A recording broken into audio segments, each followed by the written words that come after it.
on, guys? Welcome back to another episode of Hold Your Horsepower. Today we were going to install my rack and pinion, but we came across a problem. This is my manual rack and pinion. I got it because I'm not going to run my power steering, nothing like that.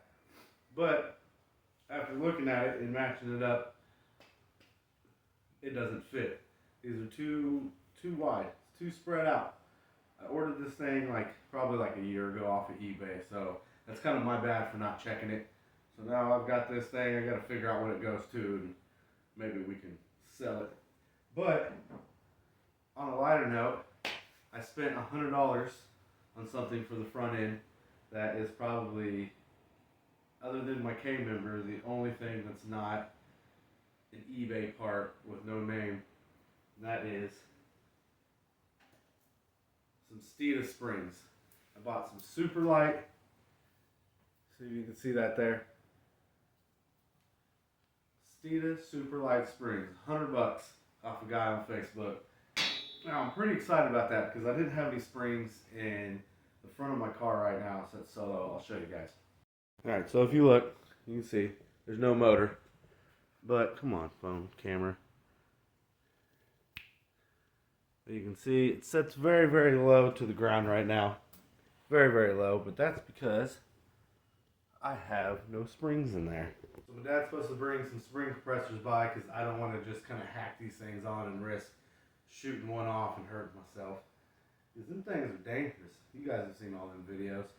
So that'll be our next thing we do, and then after that, I've got a radiator that I want to put in that my dad gave me, but it is too tall. It came out, he had it in a Camaro, and it sets a little too high, so I wouldn't be able to put a hood on. So I'm going to see if I can take the brackets off of the car and just kind of redo it and make it set a little bit lower. Hopefully that'll be okay. So we just got to come down a little bit. I'll show you guys that real quick. So here's the radiator. Come around here to the front, and you can see how high it sets down there. It sets kind of low in this area because the core support, whatever it's called, is actually bent. I'm not sure what happened, but that side, the cap sticks up above the fender. I'll show you real quick what I'm talking about over here. Let's pull this down, and if you look at that right there, look at that. She had a bit of a brutal attack at some point. Not sure what happened, if they were trying to pull it with a chain and jacked it up, but I've noticed that. And one other thing that I noticed is up under here, but that is the worst parts on the body of this Mustang. Other than that, it's just cosmetic. It needs paint. But I don't know if I'm going to cut that out and try to just replace it or what I'm going to do. But I'm going to try to redo all that to where I can go ahead and run this radiator. I've also, over there in that mess on top of that box, is a couple of electric fans. So we'll be installing electric fans on it too after we figure out how we're going to reposition it. If any of you guys have any ideas of what I could do, let me know down in the comments. Also, if you could smash the like button, hit subscribe. But the other thing we got here, I'll show you. So this right here is my 8-inch rear end, and it's a 4-lug with disc brakes. That side doesn't have the brake on it. This side does. Don't mind the trash. Still cleaning some. But it's a 4-lug disc brake, 8-inch. I don't remember what gears are in it. I think it was just the stock gears, whatever it was they put in those. Honestly, couldn't tell you. The rear end I have in my car now is a 7.5. And although I'm not going to be running an incredible amount of horsepower in it right away, I don't think the 7.5 is really going to hold up. The gears aren't going to be what we need, so it's just going to be a dog down the track, especially probably towards the end of the track. So we're going to put that in. We're going to see how it runs with the gears that are in it. And then if I'm not happy with them, which I probably won't be, we'll change them out. That's kind of coming. I've got some shocks and everything too to put on there. The front one of the front ones is already on. They're not anything special. But, we're looking at making, with the LS, we're looking at making maybe, I don't know, probably around 400. Just kind of something easy. Get into it and start from there. But yeah, I want to switch the rear end and everything out anyways, just so I know I don't have to worry about that. But yeah, so There's my rack and pinion that does not fit. My radiator that doesn't fit. That I think we can make fit. This I'm not going to try to make fit because that could probably be a disaster. Unless somehow I can just shorten this. But I think that's more work than needs to be done. And then we have the springs that we need to get put on. And then the rear end we need to start cleaning up. We're gonna clean it up. We're gonna pull the gears out. We're gonna pull everything out of it.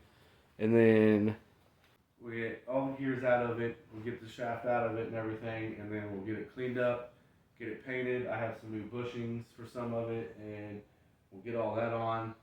We'll get that dust plate straightened out, and then we'll get some new calipers, get those on, get the shocks, and then we'll throw her up in there, have a good rear end. That'll hopefully hold up to the LS, and maybe more on what I do to it. So that's just kind of an update for now. I was going to do the rack and pinion today. That was going to be the video, but I didn't check it until the day of, and now we have an issue that it doesn't fit. So we're going to have to get rid of this one, get another one, and then we can get it on, because I want a manual one. I don't want to run power steering pump. I don't have to with this one, but I don't know, it's just nasty looking. It looks bad. The boots are all tore up and stuff. So I think that's about it for now. That's just my little update. It's the Fox body. I'll grab the camera, pan back, kind of show you the car a little bit. The garage isn't completely done yet. There's still a couple things setting on it, but I'll just kind of show you what I can right now. So this is the driver's side of the Fox body. See, it's not the prettiest. A little bit of black paint back there. Probably need to take care of that. But we're going to end up sanding the whole thing down at some point and getting it looking better. But I paid $500 for this car. All the glass in it was good. It was a full, complete car. Had full, complete interior. Had a motor and a transmission. It had a, what was that? Like the 255 V8 that they had in them. But it had the C4 transmission, which I was going to keep. I had a nice little kind of hopped up 302 that I was going to put in it. Let's make our way over here to the passenger side. You can see where I painted the side of it in my other garage. It's just messing around. You can see all the streaks in it from the paint can because it was a crappy paint and a crappy painter. There's still some stuff in it too from when we moved. But this is it. Paid $500 for it. Pulled the motor and transmission. Pulled all the interior out except for this back seats are still in it.